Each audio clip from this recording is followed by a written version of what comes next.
Hello everyone, Weather Jamaica here. Welcome to this updated video on the weather across Jamaica and the rest of the Caribbean. It is Tuesday evening, August 8th, 2023. Now before we jump into it, please ensure that you guys like the video, share it, subscribe and tap the notification bell so that you'll be notified every time I post a brand new video. Feel free to leave a comment down in the comment section letting me know what the weather has been like in your area recently. Also, feel free to ask any other related question that you might have about the future of the weather in your specific area. I respond to all comments and I really live for this stuff. Alright, so let us take a look at the United States Climate Prediction Center's Global Tropics Hazard Outlook for the time period August 16 to the 29. And we can see that for the time period of August 16 to the 22, we're seeing that we have some above normal temperatures across Mexico and the southern and eastern United States, as indicated by those yellow shades, as we can see by the bottom, which represents above normal temperatures. Then we can see that we have some white and red shades right there. That's indicative of some amount of tropical cyclone development, maybe tropical depression or tropical storm, but that's on the low end of the scale. If they were sure about it, they would post something more on the lines of those reds or those darker reds, that burgundy, as we see in the Eastern Pacific right there. But it's actually telling that we're entering into the time period where we have that ramp up in activity, the end of August, early September. That's where we have more tropical waves developing as we have more instability in the atmosphere, less wind shear, less dry air and sour and dust, which makes sense that we have more greens across the main development region as well that represent above normal rainfall. And we see something similar on the time period August 23 to August 29 with more above normal rainfall across the main development region, even right there across the southwestern Atlantic to the east of the Bahamas, and we even see much of the same with more in the way of some amount of tropical cyclone development right there. So we'll see exactly what happens as time progresses. We know that these tropics hazards outlook aren't 100% accurate because I'm sure that if we actually take a look back at a couple of videos in the past that show the time period for right now, it would show something happening that's not really happening right now. But we'll just take it with a grain of salt. We know these things go. We have to stay updated as time goes on, as we're experiencing climate change, and these weather phenomena are getting quite even more difficult to predict. Alright, so let us take a look at the surface map of the Atlantic for this evening. We can still see that we have numerous tropical waves that stretch all the way from Africa into the Caribbean, and they're all being steered by that ridge of high pressure. So we have three tropical waves in the main development region. We have two tropical waves in the Caribbean, one right here to the west of Jamaica, affecting portions of Central America, and one that's affecting portions of the Eastern Caribbean at this time. If we take a look at the visible satellite images before the sun went down, we can see the clouds associated with that tropical wave affecting portions of Costa Rica and southern Nicaragua, clouds associated with that other tropical wave affecting portions of Hispaniola, Puerto Rico, and sections of the Eastern Caribbean right there. And we can also see the numerous tropical waves right there that stretch all the way from Africa all the way across to the west, almost making its way into the Caribbean. We'll be talking more about the Caribbean's weather later on. Let's focus our attention on the prediction that was made in yesterday's video about the weather across Jamaica for today. It was stated that we would have received some morning rainfall across sections of some eastern parishes in Jamaica, then affecting portions of some central and western parishes during the afternoon. And with the wind shear coming in from the north, the south actually, we would have had more of the overcast skies, showers, and thunderstorms across sections of some northern parishes, if not overcast skies. And what ended up happening? At 2:45 p.m., a post was made on our Twitter page, or Instagram page, or Facebook page, and our TikTok page, highlighting the infrared satellite images showing afternoon thunderstorms across sections of some central and western parishes in Jamaica. And we saw that upper level wind shear pushed those high cold cloud tops off towards the north, just as predicted. So we definitely had some amount of overcast skies across some northern parishes in Jamaica, and we even had confirmation of the thunderstorms that took place Apple 775508 stating it is pouring in Black River. And if we actually take a look at the visible satellite images before the sun went down, we can see where we had those clouds across the island that pushed all the way. I wonder why it's blue. Okay, back to normal now. Alright, so we see where we had that buildup of clouds coming in from the east. Then we had the afternoon convection across sections of some central and western parishes. And we indeed had a commenter asking a very important question today, asking why is it that it's always sections of some central and western parishes getting in on that afternoon rainfall and not so much us in the east around maybe St. Thomas, Portland, Kingston, and St. Andrew. That's all because of the wind direction. In Jamaica, we're used to the easterly flow of winds, and wind direction and wind speed has a lot to do with the weather across an area. So in Jamaica, we have an easterly wind flow. We have all of that moist air coming off of the Caribbean Sea, and then all of this moist air is what formulates clouds, cumulus clouds. And then as the daytime heating progresses, these cumulus clouds become cumulonimbus clouds, especially in the central and western portion of the island, and that's what formulates the rainfall. Thunderclouds become, rainmakers. And if it was reversed, as I remember one point in 2007, where we were having some weak easterly steering current, so we didn't have much of a Bermuda high pressure that pushed all of that easterly wind to the west.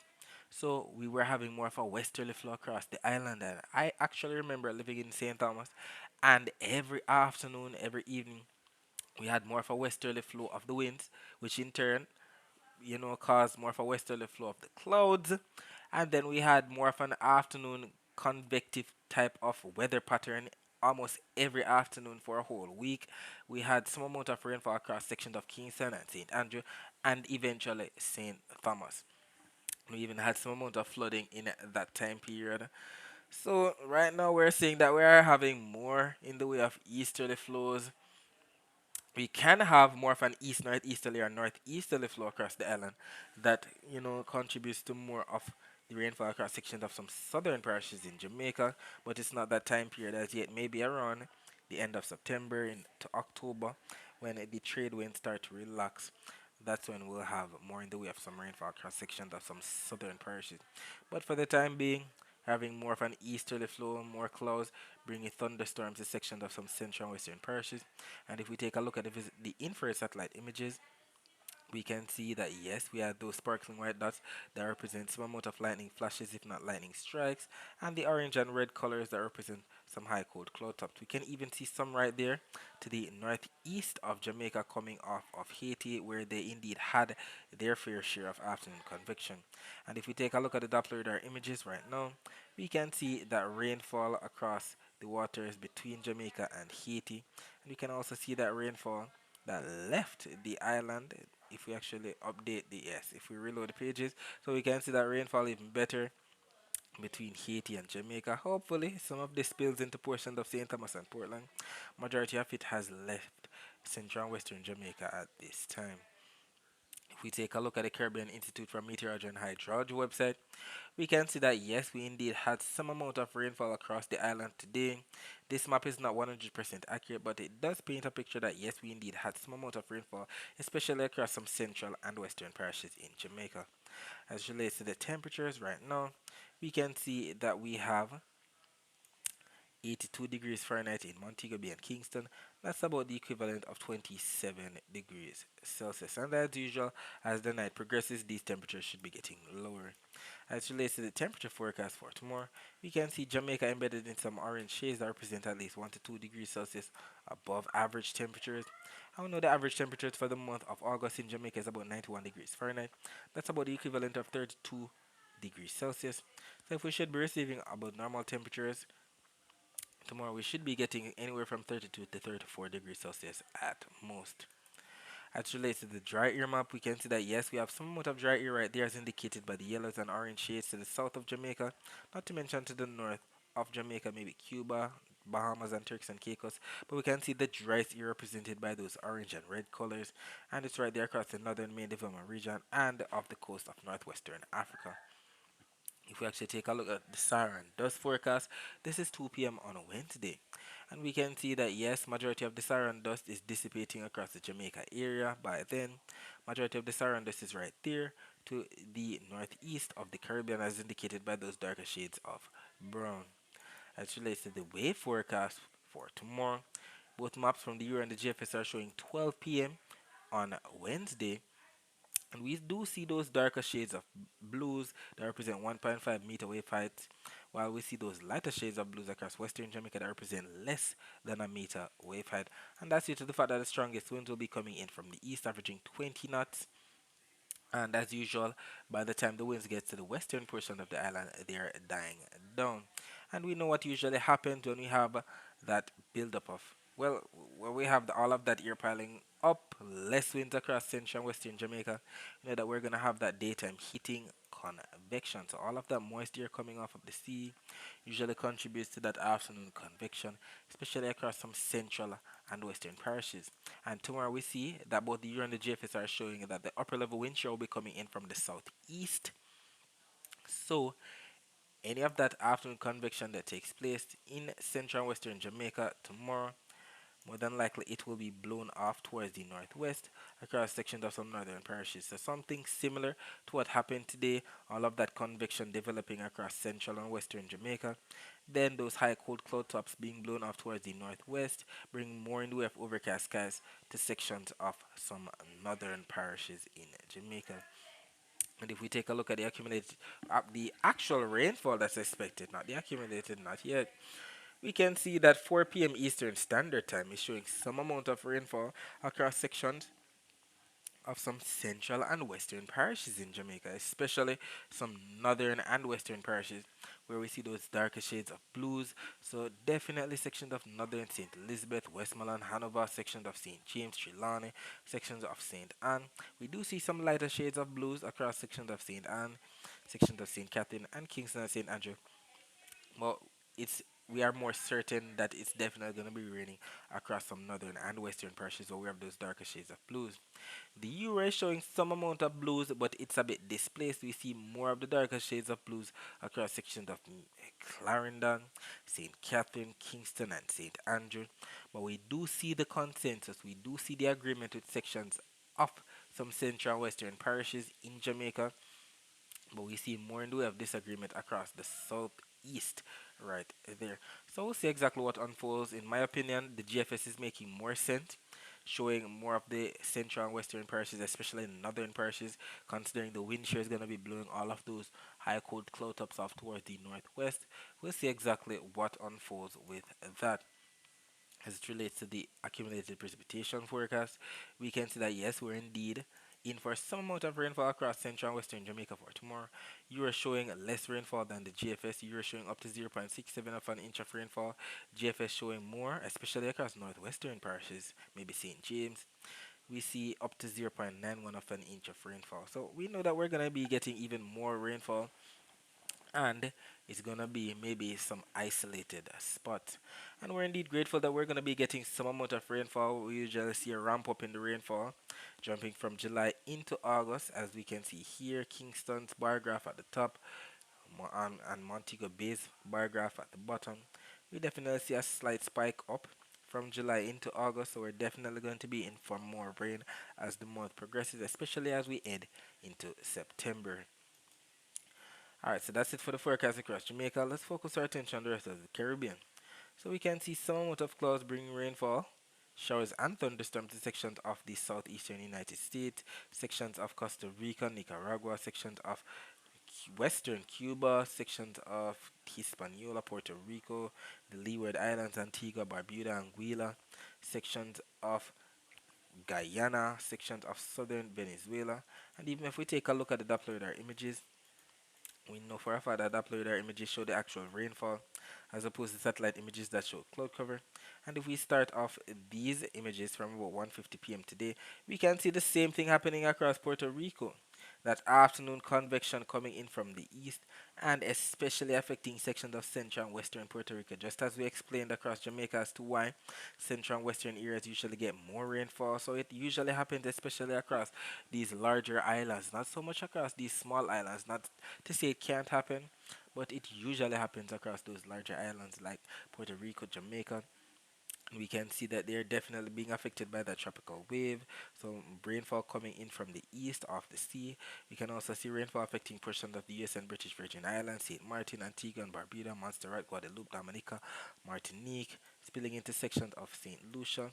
Even on the Barbados radar, we can see a lot of rainfall coming into sections of Trinidad and Tobago, St. Vincent and the Grenadines, sections of St. Lucia, Martinique, Dominica, Guadeloupe, and more rainfall to come tonight. Definitely, they might have some amount of flood triggering rainfall, maybe some isolated flash flooding taking place in some spots. So, if you do live in some low lying areas, ensure that you take necessary precautions so that you're not that drastically affected. As relates to the wider view of Doppler radar images, we can see some amount of rainfall right there across the western tip of Cuba associated with that afternoon convection that they got. Sections of southern Florida, sections of Nicaragua got in on some of that rainfall. And if we take a look at the temperature forecast for tomorrow, we can see that both the Euro and the GFS are showing above normal temperatures still in the forecast, touching all the way from the eastern Caribbean to the Gulf of Mexico, where the highest above normal temperatures seem to still be across the Texas and Mexico areas. As it relates to the Saharan dust forecast, definitely we're in store for some amount of Saharan dust across anywhere from Puerto Rico east and southward. So the Leeward and Windward Islands definitely, but it won't be that robust. But we might see it in the skies. However, as it relates to the wave forecast for tomorrow, we can see that both the Euro and the GFS are showing that we're still in for up to 1.5 meter wave heights across the Caribbean, while the Gulf of Mexico should be receiving at least 1.1 meter wave height or less. And that's due to the fact that the strongest winds are still across the Caribbean, up to 20 knot winds as indicated by those greens, even some slight yellows in there to the east of the Caribbean.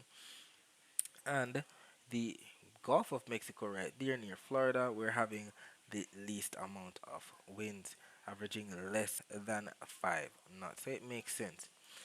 As it relates to the rain forecast for tomorrow, we can see that both the Euro and the GFS are in consensus. And we know that when they're in consensus like this, the chance of it actually happening are much higher. So definitely some flood triggering rainfall from these very tropical waves still in the forecast for sections of the Eastern Caribbean, the Dominican Republic. If they're not already getting the rainfall, they're definitely going to be getting even more rainfall from now up until 10 p.m. on Wednesday. Not saying that they're going to be getting rainfall all the way through, but it's definitely going to be on and off rainfall. So definitely sections of Cuba, Jamaica, maybe some isolated rainfall, but we do see more in the way of some amount of flood triggering rainfall from the Dominican Republic, Puerto Rico, the Leeward Islands, the Windward Islands, even rainfall into sections of French Guyana, sections of Suriname, sections of Venezuela, Colombia, Panama, Costa Rica, Nicaragua, sections of Guatemala, sections of El Salvador, sections of Honduras, sections of Yucatan Peninsula, and we see that both the EU and the GFS models are in agreement with this. And when both maps are showing something similar, you know the chances of it actually happening are much higher. Alright, so that's it for today. Thanks for